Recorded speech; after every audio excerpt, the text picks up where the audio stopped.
Hello നമസ്കാരം. Study സ്റ്റുഡിയോയിലേക്ക് എല്ലാവർക്കും സ്വാഗതം. നമ്മളിന്ന് Sreenarayana Guru open university BA Malayalam second സെമ്മിൻ്റെ മലയാള ചെറുകഥ സാഹിത്യത്തിലെ രണ്ടാമത്തെ ബ്ലോക്കിൽ 5ാമത്തെ യൂണിറ്റാണ് ക്ലാസ്സിൽ ഡിസ്കസ് ചെയ്യാൻ പോകുന്നത്. ഇടയിൽ യൂണിറ്റുകളൊക്കെ പറയാം. അപ്പോൾ 1 കഴിഞ്ഞ് 3 പിന്നെ 5 അങ്ങനെ വരുന്നത് എന്താണെന്ന് വെച്ചാൽ അത്രയും ഭാഗങ്ങളെ നിങ്ങൾക്ക് പഠിക്കാനുള്ളൂ. അതുകൊണ്ട് അതിൻ്റെ ക്ലാസ്സുകൾ മാത്രമേ എടുക്കുന്നുള്ളൂ കേട്ടോ. അതായത് നിങ്ങൾ പഠിക്കേണ്ടതായിട്ടുള്ള യൂണിറ്റുകൾ മാത്രമേ ക്ലാസ്സിൽ നമ്മൾ ഡിസ്കസ് ചെയ്യുന്നുള്ളൂ.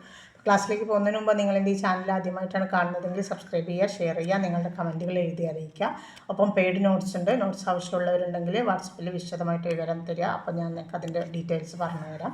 അതേപോലെ തന്നെ അസൈൻമെൻറ്റ് ചെയ്യുന്നുണ്ട്. അസൈൻമെൻറ്റിനും പെയ്ഡായിട്ടാണ് എല്ലാം ചെയ്യുന്നത്. അപ്പോൾ അതിൻ്റെ വിവരങ്ങളൊക്കെ ഡിസ്ക്രിപ്ഷൻ ബോക്സിൽ മുൻ വീഡിയോസിൽ വാട്സപ്പ് നമ്പറുണ്ട്. വാട്സപ്പിൽ വന്നാൽ വിവരങ്ങൾ തരാം.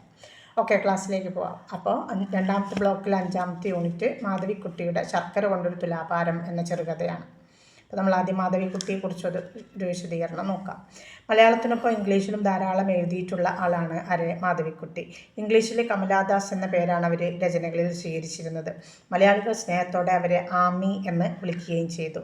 1934 മാർച്ച് 31 പുന്നയൂർ കുളത്തെ നാലാപ്പാട്ട് തറവാട്ടിൽ കവി ബാലാമണി അമ്മയുടെ മകളായിട്ടാണ് അവർ ജനിച്ചത്. കവിത, ചെറുകഥ, ജീവചരിത്രം എന്നിവയിലെല്ലാം മാധവിക്കുട്ടി അവരുടേതായ ഒരു വ്യക്തിമുദ്ര പതിപ്പിച്ചിട്ടുണ്ട്. എൻ്റെ കഥ, നീർമാതാളം പൂക്കുന്ന കാലം എന്നീ ആത്മാംശം കലർന്ന രചനകളിലെ പ്രതിപാദ്യം അക്കാലത്ത് വലിയ ചർച്ചാ വിഷയമായിട്ട് മാറിയിരുന്നു. സ്ത്രീകളുടെ അഭിലാഷങ്ങളെയും അവരുടെ ശരീരാവശ്യങ്ങളെയും പറ്റി ധൈര്യത്തോടെ തുറന്നു പറയാൻ മാധവിക്കുട്ടി ഒരു മടിയും കാണിച്ചിട്ടില്ല. നിരവധി ശ്രദ്ധേയമായ രചനകൾ മലയാളത്തിൽ മാധവിക്കുട്ടിയുടേതായിട്ടുണ്ട്. 2005 പ്രസിദ്ധീകരിച്ച വണ്ടിക്കാളകളാണ് ഏറ്റവും അവസാനം പ്രസിദ്ധീകരിച്ച കൃതി. തണുപ്പിന് സാഹിത്യ അക്കാദമി പുരസ്കാരവും നീർമാതളം പൂത്ത കാലത്തിന് വയലാർ അവാർഡും അവർക്ക് ലഭിച്ചിട്ടുണ്ട്. ഇംഗ്ലീഷിലും അവർ ധാരാളം എഴുതിയിട്ടുണ്ട്. ഇംഗ്ലീഷ് ഭാഷയിലും ധാരാളം എഴുതിയിട്ടുണ്ട്. എൻ്റെ കഥ 15ലേറെ ഭാഷകളിലേക്ക് വിവർത്തനം ചെയ്യപ്പെട്ടിട്ടുണ്ട്. 1999 ഇസ്ലാം മതം സ്വീകരിച്ചപ്പോൾ കമലാ സുരയ്യ എന്ന പേരും സ്വീകരിച്ചു. 2009 മെയ് 31 75ാമത്തെ വയസ്സിൽ പൂനെയിൽ വെച്ചിട്ടാണ് അവരുടെ മരണം. മലയാളി മധ്യവർഗം വച്ചു പുലർത്തുന്ന മലയാളി മധ്യവർഗത്തിനിടയിലുണ്ടായിരുന്ന കപടതകളെ മാധവിക്കുട്ടി പരിഹാസത്തോടെ സമീപിക്കുകയും അതിനെ പൊളിച്ചെടുക്കാനായി സ്ത്രീ കാമനകളെ തുറന്നെഴുതുകയും ചെയ്തിട്ടുണ്ട്. മനുഷ്യരുമായും ദൈവവുമായും ഉപാധികളില്ലാത്ത സ്നേഹത്തെക്കുറിച്ച് അവർ നിരന്തരം എഴുതിക്കൊണ്ടിരുന്നു. ജാതിയോ മതമോ രാജ്യമോ വംശമോ ആ സ്നേഹത്തിന് ഒരു തടസ്സം ആവുകയില്ല എന്നും അവരുടെ രചനകളിൽ പറയുന്നുണ്ട്. ലൈംഗികത എന്നത് സ്ത്രീകൾക്ക് ഉച്ചരിക്കാൻ പോലും നിഷിദ്ധമാക്കപ്പെട്ട ഒന്നാണെന്ന ധാരണ അവർ മാറ്റി. കുലി സ്ത്രീകളെക്കുറിച്ച് കണക്കറ്റ് പരിഹസിക്കാനും മാധവിക്കുട്ടി മറന്നിട്ടില്ല. പ്രണയത്തെയും രതിയെയും തുറന്നു പറയുന്നതിൽ മലയാളി സ്ത്രീകൾ ഇന്ന് നടത്തുന്ന ശ്രമങ്ങളിൽ പോലും മാധവിക്കുട്ടിയുടെ രചനകളുടെ പ്രേരണയാവാം എന്നാണ് കണക്കാക്കപ്പെടുന്നത്. കഥ പറച്ചിലിൻ്റെ പുരുഷ പാരമ്പര്യത്തിൽ നിന്നുള്ള വിടുതൽ മാധവിക്കുട്ടി സാധ്യമാക്കി. അതുപോലെ അവരുടെ പിൻപറ്റിയ സാറ ജോസഫ്, മാനസി, അഷിത, വത്സല എന്നീ കഥാകാരികളിലും പുതിയ ഭൂമികകളിലേക്കുള്ള ഈ പ്രവേശനമുണ്ട്. സ്ത്രീ പുരുഷ ബന്ധങ്ങളുടെ നൂലിഴകളിലൂടെ അവർ സഞ്ചരിക്കുകയും ചെയ്തു. ഗ്രാമവും തറവാടും യാത്രയും ഓർമ്മകളും പല വിധത്തിൽ അവരുടെ കഥകളിൽ കടന്നു വരുന്നുണ്ട്. അനുഭവങ്ങളോടുള്ള വൈകാരിക സമീപനം കഥകളുടെ പ്രത്യേകതകളാണ്.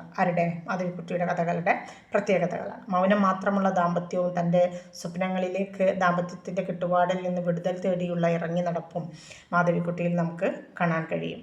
ഇവയെല്ലാം പല രീതിയിൽ ഇടപെടുകയും വിഷയമാക്കുകയും ചെയ്യുന്ന കഥയാണ് ശർക്കര കൊണ്ടൊരു തുലാഭാരം എന്നത്. ആത്മഭാവനത്തിൻ്റെ സങ്കീർത്തനങ്ങളാണ് മാധവിക്കുട്ടിയുടെ കഥകൾ. അതിൽ നിന്നുണ്ടാകുന്നതാണ്. വായനക്കാരുടെ വീക്ഷണകോണുകളെ തലകീഴായി മറിക്കുന്ന തരത്തിൽ രംഗത്തിൻ്റെയും കാമനയുടെയും തേങ്ങലിൻ്റെയും ഒക്കെ വിശാല ഭൂമികയായിട്ട് അവരുടെ രചനകൾ മാറി. അല്ലെങ്കിൽ ആ കഥകളിൽ നമുക്ക് ആ രീതിക്ക് കാണാൻ കഴിയും. ആഖ്യാന ചടുലത, ഭാഷയുടെ ന്യൂനോക്തി, കഥയുടെ ഇഴയടുപ്പം, അതുപോലെ ധ്വനന ശക്തി, കവിതയോട് അടുത്ത് നിൽക്കുന്ന വാക്ക് പ്രയോഗങ്ങൾ തുടങ്ങിയ പ്രത്യേകതകൾ അവരുടെ രചനകൾക്ക് ഉണ്ടായിരുന്നു. യാഥാർത്ഥ്യവും കാൽപ്പനികതയും ഇടകലർന്ന രചനാരീതിയാണ് അവർ സ്വീകരിച്ചിരുന്നത്. ഏകാന്തതയും അന്യവൽക്കരണവും അസ്തിത്വചിന്തയും മിഥ്യാബോധവും രതിയും പാപബോധവും അടക്കം മനുഷ്യജീവിതത്തിൻ്റെ എല്ലാവിധത്തിലുമുള്ള അവസ്ഥകൾ കഥകളിൽ പ്രമേയമാക്കിയിട്ടുണ്ട്. വ്യവസ്ഥകളെ തകർക്കുക എന്നത് ധർമ്മമായിട്ടാണ് മാധവിക്കുട്ടി കണ്ടിരുന്നത്.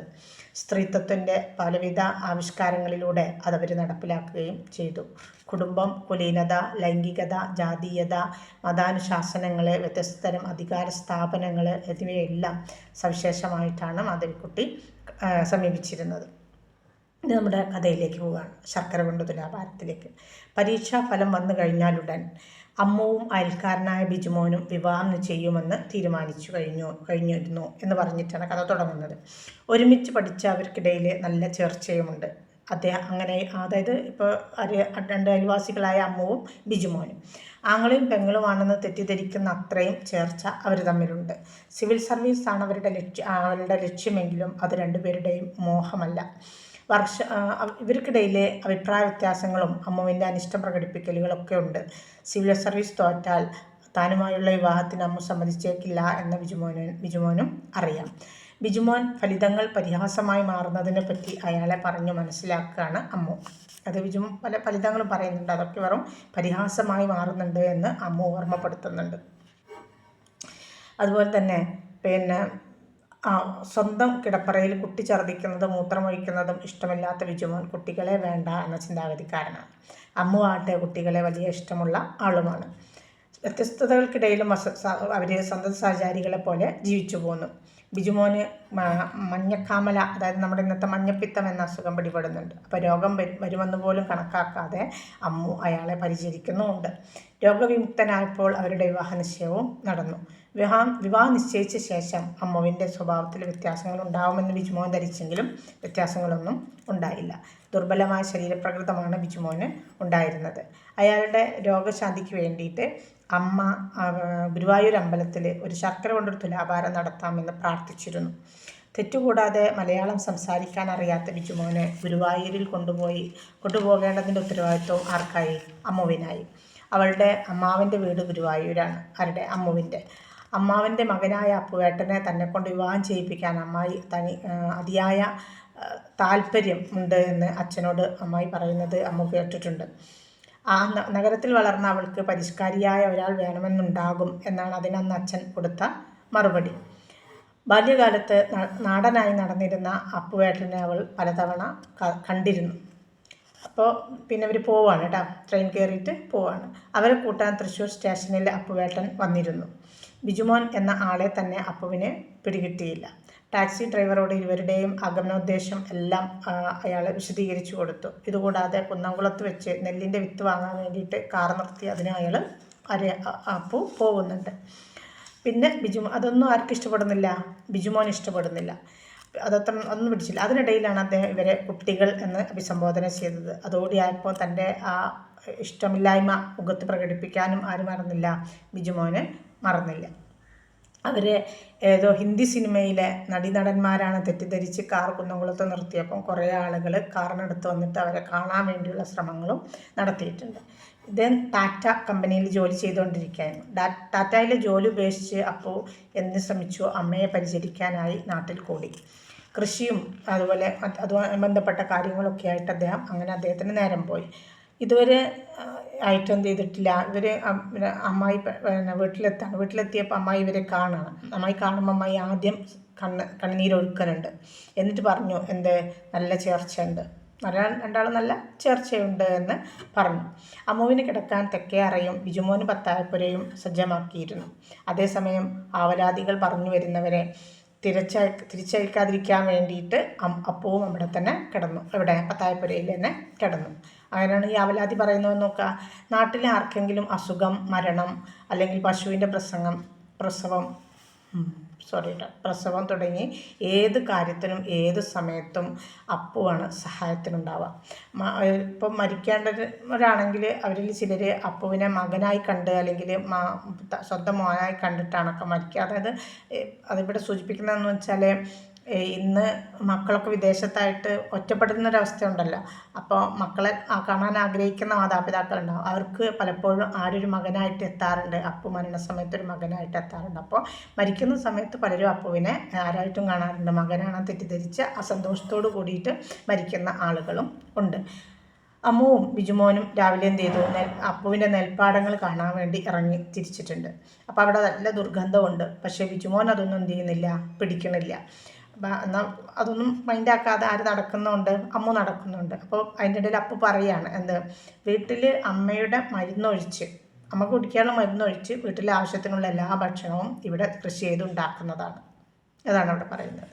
അപ്പോൾ വരുമ്പോൾ രണ്ടാൾക്കും വെച്ച് അമ്പലത്തിൽ, അത് കഴിഞ്ഞിട്ട് അമ്പലത്തിൽ പോവുകയാണ്. അമ്പലനടയിൽ വെച്ചിട്ട് എന്ത് ചെയ്യുന്നുണ്ട്, അപ്പോൾ അമ്മുവിനും ആ ഒരു സമ്മാനവും കൊടുക്കുന്നുണ്ട്. പിന്നെ അപ്പുവിനും ബിജുമോനും അപ്പു സമ്മാനവും കൊടുക്കുന്നുണ്ട്. അപ്പോൾ അതൊക്കെ കഴിഞ്ഞിട്ട് അവർ വീണ്ടും വരാനിരിക്കുന്ന സമയത്ത് രാത്രി കനത്തിൽ മഴ പെയ്തുകൊണ്ടിരിക്കുന്നതിനിടയിലാണ് മറിയയുടെ എന്താണ് പയ്യ് പറയണില്ല എന്ന് പറഞ്ഞിട്ട്, അതാണ് ഒരു നാടൻ ശൈലി. പയ്യ് പറയണില്ല എന്ന് പറഞ്ഞാൽ പയ്യ് പ്രസവിക്കണില്ല, പശു പ്രസവിക്കണില്ല എന്ന് പറഞ്ഞിട്ട് ഇട്ടിച്ചൻ, മറിയയുടെ ഭർത്താവ് ഇട്ടിച്ചൻ ഓടി വരികയാണ്. അത് കേട്ടതും എന്ത് ചെയ്തു, പിന്നെ അപ്പു പറഞ്ഞല്ലോ എല്ലാവരും സഹായിക്കാൻ പോകാം, പശു പ്രസവിക്കാഞ്ഞാലൊക്കെ പോകുന്ന ചെയ്ത് കൊടുക്കുക. അപ്പു ഓടുക. അപ്പോൾ അത് ഇറങ്ങി ഓടുന്ന സമയത്ത് അമ്മു പറയാണ് ഞാനും കൂടെ വരുന്നുണ്ട്. അപ്പോഴേക്കും എത്തി കഴിഞ്ഞപ്പോഴേക്കും പശു പ്രസവിച്ച് കഴിഞ്ഞിരുന്നു. പിന്നെ അതിൻ്റെ ബാക്കി കർമ്മങ്ങളൊക്കെ ഉണ്ട്, അതൊക്കെ ആര് ചെയ്തു, അപ്പു ചെയ്തു കൊടുത്തു. എന്നിട്ട് ഇതിന് പ്രസവിച്ച് കഴിഞ്ഞ് കുട്ടി ചത്തുപോയിട്ടുണ്ട്. അപ്പം പാല് എടുക്കുകയാണ്. അപ്പോൾ പാല് ചെലുത്തുന്നില്ല, പശുവിന് അസ്വസ്ഥത. അപ്പോൾ വൈക്കോല് കൊണ്ടൊരു പശുവിൻ്റെ രൂപം ഉണ്ടാക്കാം, പശുക്കുട്ടിയുടെ രൂപം ഉണ്ടാക്കാമെന്ന് അവർ തീരുമാനിക്കുക. അപ്പോൾ അതിനാരും സമ്മതിക്കണില്ല, അപ്പു സമ്മതിക്കണില്ല. കാരണം ഒരു മൃഗത്തെപ്പോലും വഞ്ചിക്കാൻ തയ്യാറല്ലാത്ത മനുഷ്യനായിരുന്നു ആര്, അപ്പു. അതുകൊണ്ടാണ് അവർ എന്തിന് സമ്മതിക്കാതിരുന്നത്, വൈക്കോൽ കൊണ്ട് പശുക്കുട്ടിയെ ഉണ്ടാക്കിയിട്ട് അതിനെ കബളിപ്പിക്കാൻ ശ്രമിക്കാതിരുന്നത്.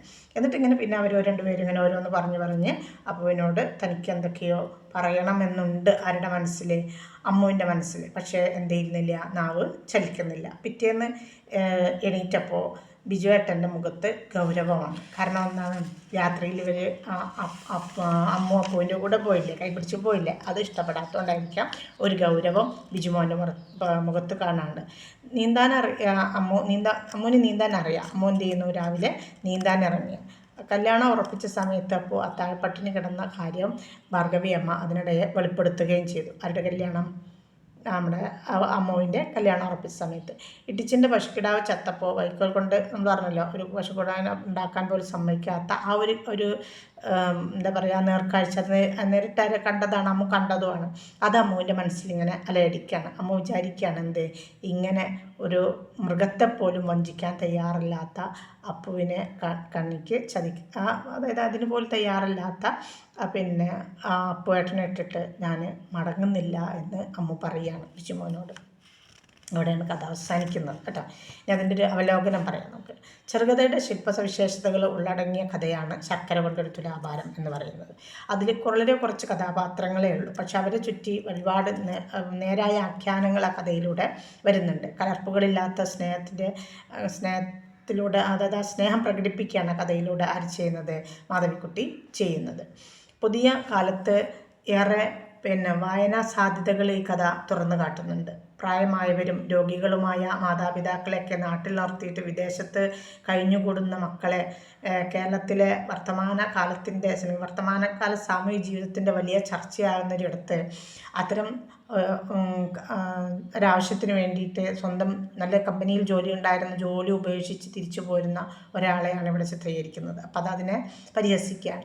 കഥയിലെ നായിക കഥാപാത്രങ്ങൾ ബിജുമോനും അമ്മുവുമാണെങ്കിൽ ആ ആകാര ഭംഗിക്കൊപ്പം തന്നെ കഥാപാത്രത്തെ വലിപ്പത്തിലും ഉയർത്തു നിൽക്കുന്നതിലും, അല്ലെങ്കിൽ ഒരുപടി വലിപ്പത്തിലും ഒരുപടി ഉയർച്ചയിലും നിൽക്കുന്നത് ആരാണ്, അപ്പുവാണ് എന്ന് നമുക്ക് തോന്നിപ്പോകുന്ന വിധത്തിലാണ് കഥ എഴുതിയിട്ടുള്ളത്. അതേപോലെ തന്നെ നമ്മൾ ഇവിടെ അതായത് ചുരുക്കി പറഞ്ഞാൽ ഒരു ബദൽ ജീവിതമാണ് ആര് നയിക്കുന്നത്, ഇതിലെ കഥാപാത്രമായ അപ്പു നയിച്ചുകൊണ്ടിരിക്കുന്നത്. അമ്മയെ ചികിത്സിക്കാൻ വേണ്ടി ടാറ്റയിൽ ജോലി ഉപേക്ഷിച്ച അയാൾ കൃഷി ആകർഷ ജീവിതമാക്കി മാറ്റിയ പഴയ തലമുറയിലെ ആ രീതി ഇപ്പോഴും പുതിയ തലമുറയിൽ തുടർന്നു പോരുന്ന ഒരു വ്യക്തിയിലെ. അപ്പം അങ്ങനെ ചുരുക്കി പറഞ്ഞാൽ ഒരു ബദൽ ജീവിത യാഥാർത്ഥ്യമാണ് അപ്പു കാട്ടിത്തരുന്നത്. അപ്പോൾ നാട്ടിലെ ഏത് ആവശ്യത്തിനും ഏത് സമയത്തും ഒരു അത്താണിയായിട്ട് അയാൾ എത്തുന്നുണ്ട്.